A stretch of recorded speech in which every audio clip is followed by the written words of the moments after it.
C'est notre série estivale. Que sont-ils devenus?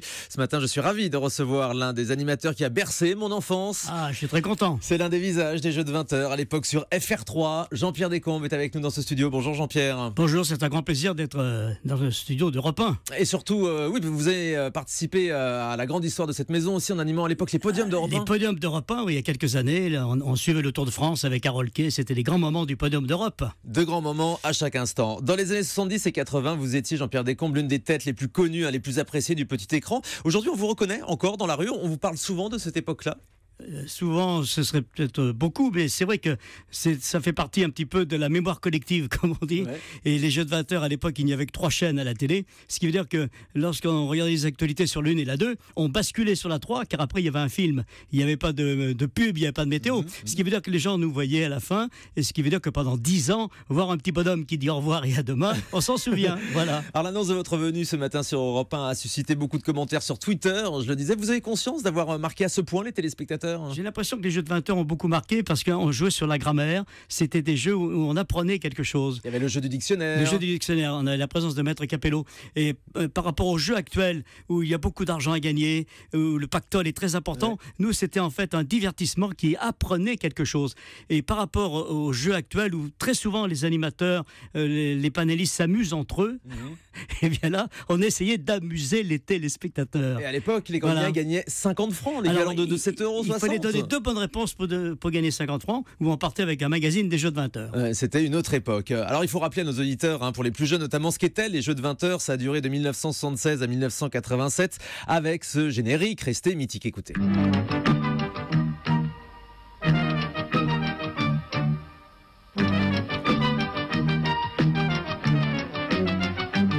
Ça vous rappelle plein de bons souvenirs, Jean-Pierre Descombes?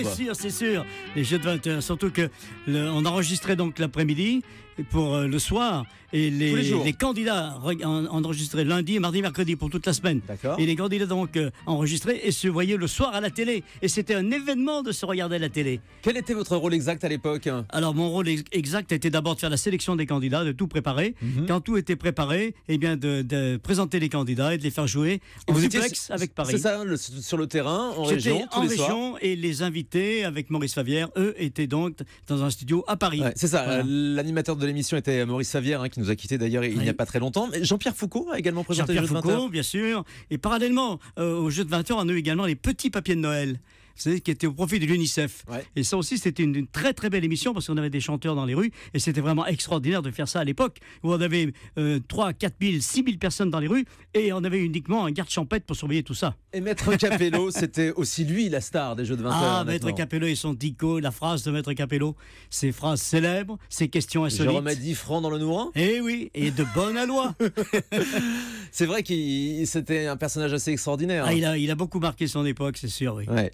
Vous n'avez jamais été une star, Jean-Pierre Descombes. C'était jamais vous, finalement, sur le devant de la scène pendant toutes ces années. Vous étiez toujours en retrait. C'est parce que c'est votre nature, finalement? Non, c'est parce que c'est le hasard de ce métier. Et j'ai écrit un livre à l'époque qui s'appelle Comment ne pas réussir à la télé. Avec beaucoup de second degré. Oui, j'explique ça d'ailleurs, qu'on peut très bien être le numéro 2, le numéro 3 et être toujours dans ce métier. La preuve, c'est que je suis toujours là à faire des animations, des galas, des soirées. Et que même si ça n'est pas le numéro 1, le principal, c'est d'être présent. Mais vous avez dit dans une interview à Téléstar l'an dernier qu'aujourd'hui, vous deviez passer pour un has-been. C'est vraiment votre impression? C'est comme ça que vous le vivez? Souvent, il y a des personnes qui nous jugent comme has-been, puis dès qu'ils commencent à nous regarder, à assister à un des shows que nous faisons, eh bien après tout, c'est pas si mal que ça. C'est pas si mal que ça que de jouer sur la grammaire, que de jouer sur des questions intéressantes. Voilà. Et c'est pas trop dur de se retrouver dans ces foires, dans ces supermarchés, dans ces animations commerciales? Prochainement, je fais un comice agricole. Après, je fais la grande foire exposition de romans dans la Drôme. Je fais beaucoup de choses comme cela. En fait, c'est très sympathique, car les gens viennent vers vous. Et puis maintenant, avec le téléphone, vous savez, on fait des photos qu'il n'y avait pas avant. Ouais. Alors les gens viennent vers moi. Je peux faire une photo? Et c'est pour vous? Non, c'est pour ma grand-mère.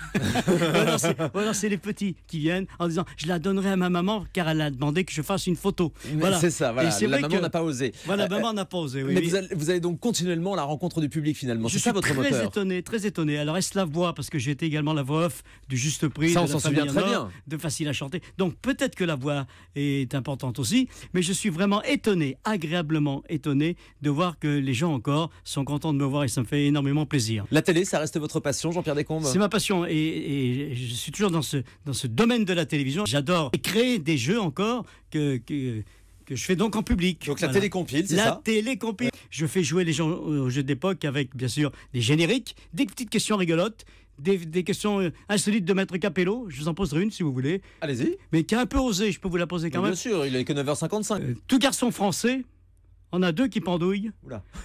Alors que les filles de France n'en ont pas. C'est grammatical.